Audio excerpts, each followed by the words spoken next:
So on today's live stream, guys, I wanted to talk about John Collins and his potential to earn the Most Improved Player award. I think he has a real shot at it, and I wanted to go live tonight and just talk about it because I wanted to get this video out there as soon as I could. So if you're new here, like and subscribe to the channel. Let's just get into this. So let's see, no, that. There we go. Let's bring this up. Let's make me small. Man, we haven't done this since last season. All right.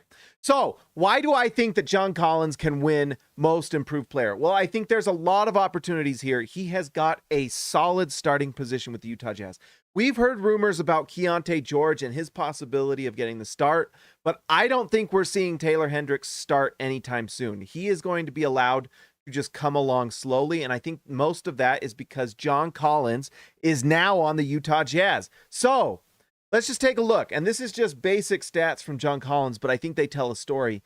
You see here a kind of a story about usage with John Collins, where you look at his rookie season, he shot 57% from the field and 34% from three, and he was getting 24 minutes per game. You see this progression after year 2 and year 3, the usage goes up.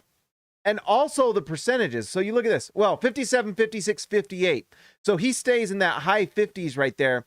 Year 3 was when things were really interesting. He's at 58% from the field. And then on 3-point percentage, he's shooting 40% from three. It was at this point where you're like, this John Collins guy is really good. And it's why he earns this contract after this stint in the NBA. But things kind of went downhill. But John Collins shoots 40% from three. He's shooting 64% on twos, which is crazy good. That just shows this right there shows you the athleticism. And then you also just see the points per game. He goes from 10 to 19 in his second year. There was no sophomore slump for John Collins, and then 21.6. But something happens in this area. And I'm not an Atlanta Hawks blogger, writer, YouTuber, whatever. But things go a little different, and you start to see where John Collins is not playing quite as much. In year 4, he has 29 minutes. He gets 12 shots per game as opposed to 14. He's now down to just 3.3, and you're seeing that he's kind of just being turned into a 3-point shooter for John Collins. And then you just see that the points start going down again. It's kind of a 4-point per game drop. Then we have this season where it's 16.2. Now, this season he shoots 36% from three, and I believe this is the area where he breaks the finger. I can't remember the exact date when it is, but John Collins breaks his finger, and I've had videos about that. Go watch the channel. You can look at it. And then he comes back, and people are saying basically, and I was hearing it on podcasts and things from national guys saying that John Collins can't shoot anymore because of his broken finger. And go look it up on Google. Go look up John Collins broken finger. You will see it. It looks like an absolute golf ball where his knuckle is. It looks bad. But we've seen some pictures from Utah Jazz media, and this is a live, so I'm not going to go on Twitter and look through Twitter with you together.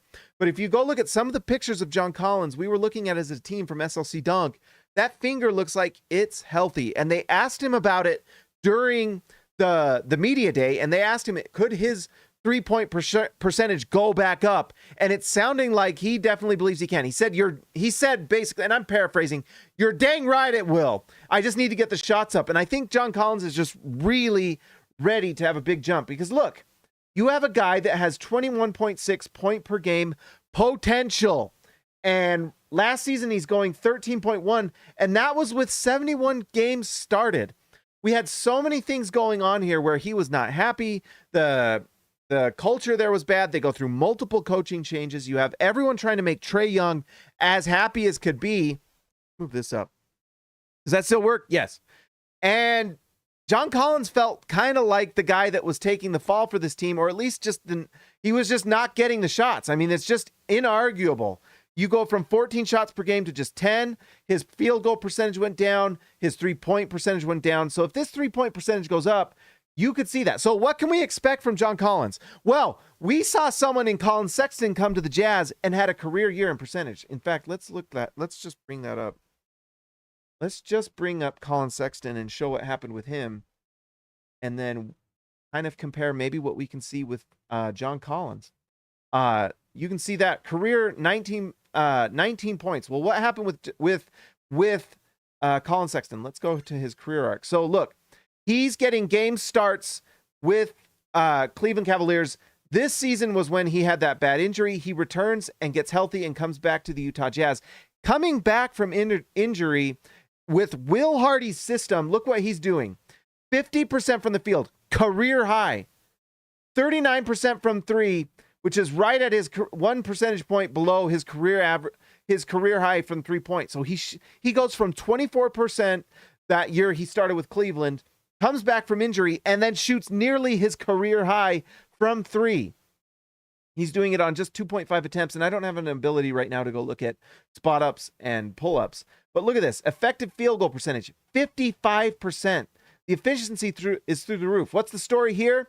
He only has 9.8 field goal attempts per game, but he's coming off the bench and he's shooting at a much higher clip. So the efficiency for Colin Sexton goes way through the roof. And this is why I think Colin Sexton might be the sixth man for the Jazz, because if you can have him do this stuff off the bench again, it's crazy. But this is a John Collins podcast. So anyways, 55%. He goes 4.1 free throw attempts per game, which is interesting when you consider that he's having 10 minutes less per game from this period. Look at that.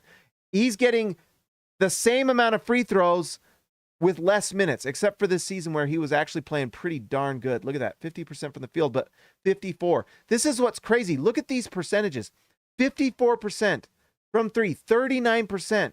He's just having an incredibly efficient season for the Jazz coming off the bench. Now, you look at that. You look at that improvement. That's like look at this, an effective field goal percentage, 8% percentage points better. You look at the 3-point percentage. He goes up. It's not going to be this drastic for John Collins. He's not going to go up, 18 points, but you can expect that he will go up. It's if the shot was falling. Now, maybe John Collins just lost out his ability to shoot. Maybe that finger is just completely ruined, destroyed his shot. But if you're looking at this, we can expect, if we do what Colin Sexton did, if you have a history of showing you can shoot the ball, and he gets 1 percentage point below his career percentage, he's going to be shooting 39%. And my bet is he's going to get a few more shots. So maybe he gets back up into like 13, 14 shots per game. That's not unreasonable. This team for the Utah Jazz was not putting up that many shots per guy. Let's see. I think that's reasonable. We're live, so this would have been edited out. But you can expect that shot distribution is going to be more equal, and that is something that John Collins mentioned in his media day interview, is that they share the ball here. There's no ego, and I think he's seeing that it's not just the Trae Young show anymore. It's not just Trae Young getting 24 field goal attempts per game. He's going to see his field goal attempts go up. So let's go to no, let's not do that. Let's go here. Let's go to the Utah Jazz, the Jazz of Utah. Sorry guys, we're live. We're going to the Utah Jazz. And let's go to... My goodness. All right, let's go to roster and stats. Right there, you see. Does this show up there? What I want to see is team stats here. So we may need to go to NBA.com.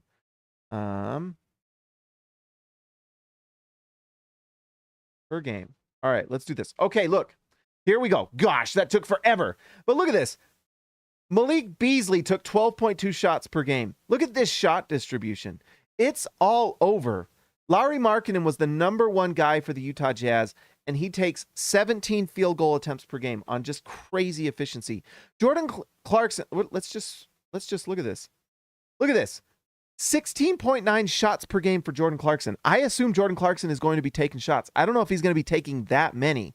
It depends on what his role is. He started 61 games. I wouldn't be surprised, I guess, if he starts. My big prediction is that Keontae George is going to start at guard for the Jazz, and then the question is it Jordan Clarkson or Ochai Agbaji next to him? But Malik Beasley, who's not even on the Jazz anymore, was the #3 field goal attempt taker for the Jazz last season. 12.2. You look at Colin Sexton, 9.8. Colin Sexton did not start a lot of games for the Jazz, just 15, and those were with injury. So you have... Get off. All right. So you have John Collins coming onto this team, he's going to likely get more shots than Chris Dunn and Colin Sexton. So let's say maybe he gets the Malik Beasley shots that Malik Beasley was getting, because Malik Beasley got a good amount of starts, 13. He was kind of off the bench, but also got starts kind of like Colin Sexton did. Let's say he gets 12 shots per game. Let's see, am I on the right guy? Yeah, John Collins. 12 point. Let's say he gets back to here, 12 shots per game. We're looking at 17.6 shots per game. So he'll go up by 4 or 5 points per game. But can the 3-point percentage get there? That's the big question. But if he can do this and maybe can up his assist total, 1.2 is not that great, but he's a rebounder. He will block some shots. Let's see, 1 block shot per game. I think he can get a few more. I think John Collins is going to be awesome. Now, I don't know if this is enough to win Most Improved Player, because you had last year Shai Gilgeous-Alexander and Lauri Markkanen just absolutely go crazy with their improvement. But I think he has a chance to actually really put up good points. And let's say he gets 12.2 shots per game, puts up 17.6. Maybe it goes even better. Maybe he gets 1 extra shot per game. Look what he did in 2018-19, where he is getting to the free throw line 4.4 times per game. One thing that's really interesting is Colin Sexton free throws went up. So does John Collins get to the line a few more times? Maybe this gets to 18 or 19. All of a sudden, that's a 5-point per game swing. That's crazy. And we know that players have been playing efficiently in Will Hardy's offense. So I think there's a legitimate shot. Guys, let me know in the comments. Do you think John Collins can win Most Improved Player? What do you think his season is going to be like? Guys, it's time to get back to giving our members a shout out. We haven't done it for a while. I am excited to do this. I have not done it for a while, and we're out of practice. We got to bring up the music. Guys, let's see. I'm so excited to be back. It has been too long. I have missed all of you very much. And we are going to bring this up. I love, let's bring it up. Here we go.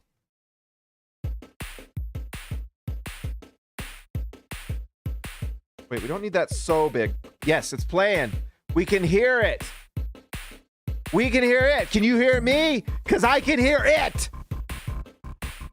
All right. We're back. The Jazz are back, baby. They're coming back soon. They're coming back within a week's time. I think they play on the 8th. Woo! Live streams are back. All right, let's give a shout out to the legend, Ryan Perry. Jake, see ya. Is that what we said? See ya, Jake C. Christian House Money to Haas. See ya, Lexel.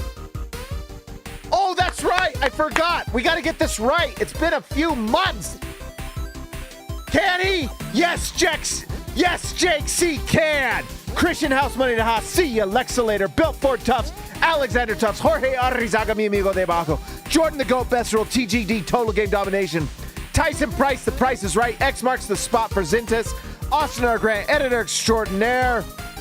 DWCB, Darren Williams, the Carlos Boozer. Patrick Kubo, the Connoisseur. And Robert, Hall of Fame. Let's lower that a little bit. That's probably pretty loud for you guys. Guys, if you haven't already, like and subscribe to the channel. Make sure you join the channel to support everything that's going on.